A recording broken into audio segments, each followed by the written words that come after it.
Good morning, guys. I'm Kyra. I'm Lexi. This is Buster. And today we're going to do introductory questions and bye-bye. Alright.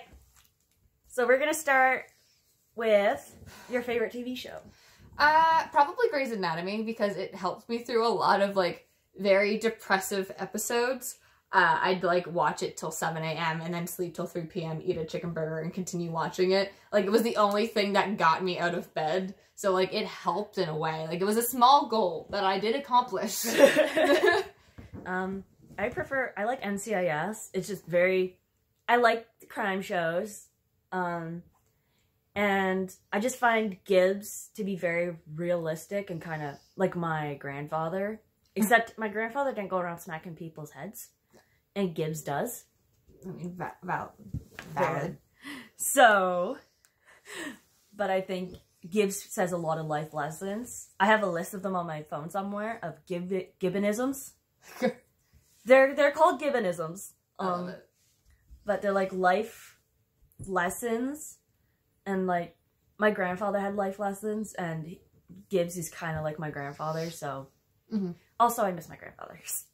So I watch NCIS and then I cry for 3 hours. Oh, no. But I love the show. Alright. The good old celebrity crush. Okay.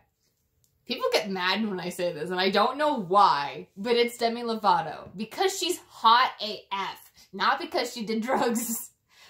Addiction isn't a choice. Starting a drug. No. Trying a drug. Trying a drug is a choice, but getting addicted to it isn't, because it's literally a physiological phenomenon that happens in your brain that you can't control.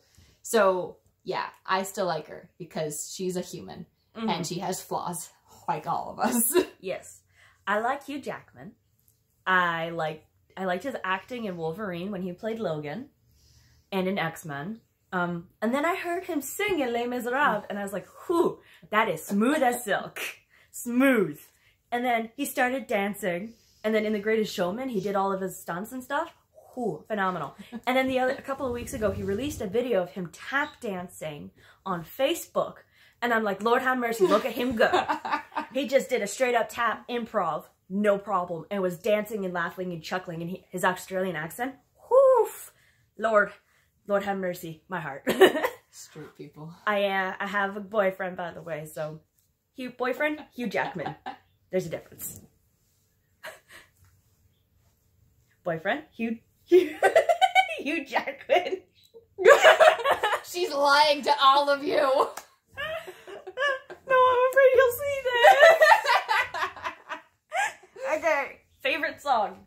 My favorite song has to be Rainbows by Kesha that came out in 2017, because one of the lyrics is, I got kaleidoscopes in my hairdo, and I literally dye my hair to make myself feel better, because, stuff happens and it's something you can control, right? Mm-hmm. So, yeah, it's just one of those songs that, it feels like it's talking to me, and I cry listening to it every time, even though it's not completely a sad song. It's just, that's how much it reflects who I am.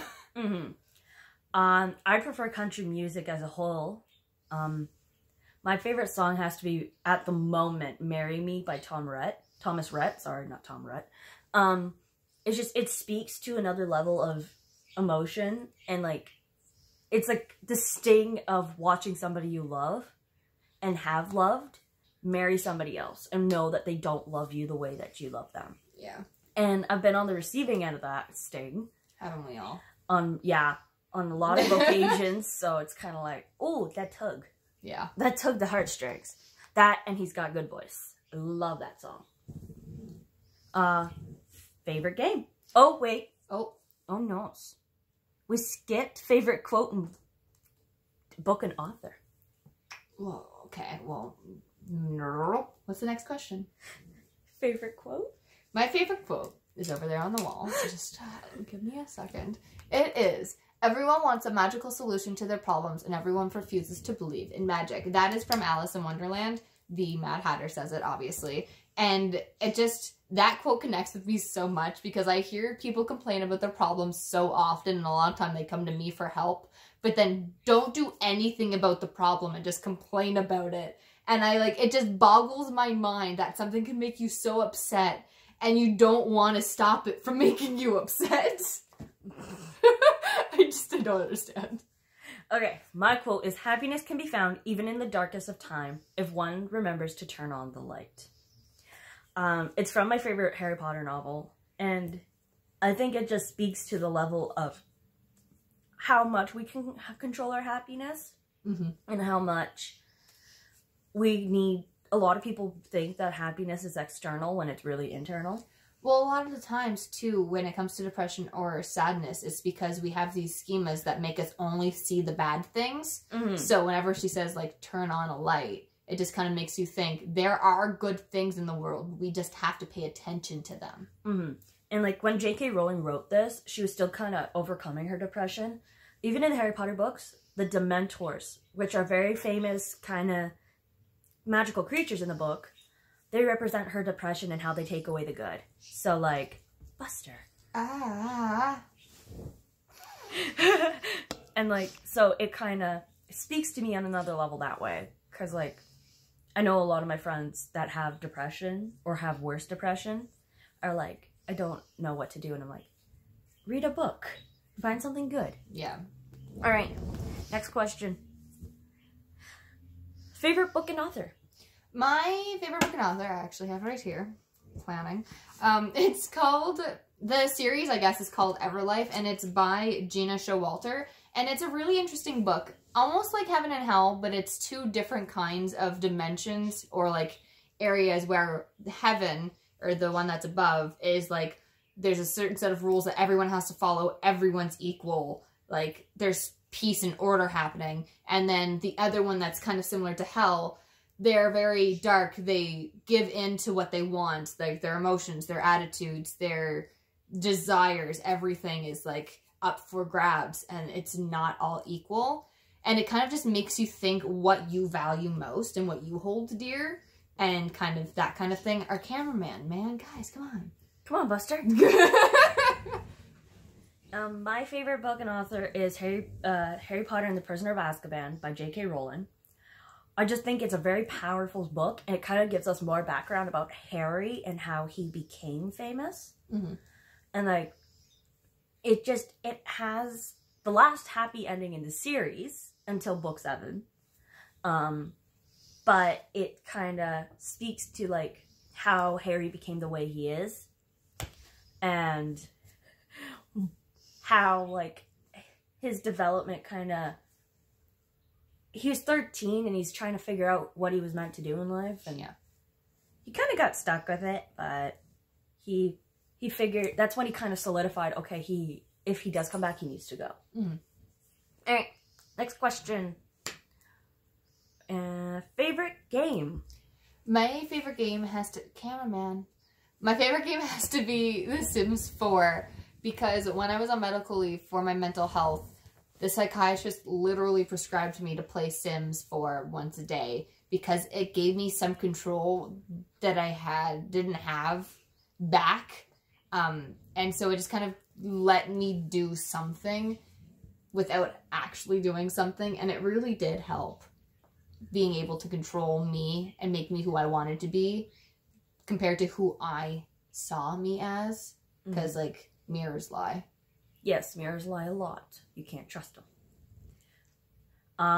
My favorite game is whatever my nephew wants to play, or whatever he makes up, because we've had multiple adventures doing that, all in the house or in the apartment building or in wherever we are. But just the imagination of a child really boggles me. Cameraman!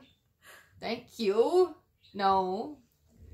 So the imagination, I think his imagination is complex, and it's just very interesting to watch his thought process.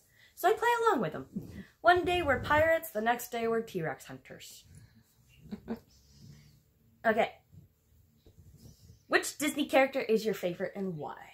So mine has to be Maleficent, even though I know Disney villains have a bad rap. But you have to think about the time period that A Sleeping Beauty was set in. In that time, it was custom to invite everyone. And she was the only one not invited. How disrespectful is that? That's a shot in the heart. I would have done the exact same thing. I would have cried, though, while doing it. My favorite characters have to be Mulan and Mushu. I think Mulan is just so strong, and she's so passionate about what she wants and her values. And Mushu's just kind of very realistic, very... the dad that everybody wants and then realizes that they don't really need. They don't want. He quite literally encourages Mulan to go kick everybody's butt. Yeah. So, not great parenting, but great friend. Yeah. Alright, Hogwarts houses. We are both Hufflepuffs. Yes, we both value hard work, dedication, and loyalty. Yeah. Level of makeup experience. 1 year. 3 months, give or take. As you saw from our first video, we now know not to touch blue eyeshadow. Well, no, just me. Just me. She can touch it. Just me. Alright, go-to makeup product. I have to wear Epic mascara or like some sort of mascara because otherwise I don't think I have eyelashes. I just don't see them anymore. My go-to would have to be Nivea's Pearl Shine chapstick. It's got kind of a tint, so it looks like I'm wearing lip gloss. It does wonders. I'm very brand loyal to Nivea because their hand creams, their face creams, they did work for me. We're not sponsored. We are not sponsored. I'm just picky. I just picky. Alright. Favorite brand of makeup? So the only makeup brand I've used for a while is Unique Makeup because I sold it. So I have a lot of that. But that doesn't necessarily make it the best. It's just something that I have. We just recently got introduced to ColourPop and their Villains collection. Hint, hint, nudge, nudge. That might be the next video. Anyway. So I'm not really brand loyal, but I do have to say the Epic mascara from Unique is literally the only mascara I think I'll ever use ever again. It is good. It's so good. I'm not very brand loyal. I'm still kind of exploring. For the longest time, I had Color Institute, which is not It's from Dollarama. great. Well, I got mine in a shopper's box, but It's like from Dollarama. it's not great. It didn't stay well. It didn't, payoff wasn't great. No. And Fallout was pretty much existent. All right. What are you excited about doing Color Me Pretty? So, we don't have a lot of self-confidence and self-esteem. Or at least I don't. I don't mean to pull you into that sense. But True. But what I really want to get from this is the fact that we're about to be pushed outside of our comfort zone. We are not strong in makeup, but yet we want to put it on the internet. So it's definitely going to like push us outside the envelope. We're going to try new things that we thought we'd never try and be proud of it enough to be able to publish it and show everyone else and be, look at me, I'm happy even though this didn't turn out. It still goes on the internet if it wasn't great anyway. We just have to be proud of it. Proud of our mess. I just kind of want to take out of this experience how to not look like a child when she does makeup. I.e. no red lipstick on 7 different parts of my face. No blue eyeshadow everywhere and finding it for more than 2 days everywhere after the fact. Don't put highlight in the middle of your forehead. Yeah, highlight in the middle of my forehead. What else have I done? Contouring parts of the face that don't need to be contoured because Dummy didn't realize where her cheekbones were. What else have I done? I don't know. I'm sure there's evidence out there. But that's pretty much it for questions. Put questions below in the comments if you want to know more about ourselves. And don't forget to like and subscribe. We love you all, but don't forget to love yourselves. Bye, guys. Bye. Sure.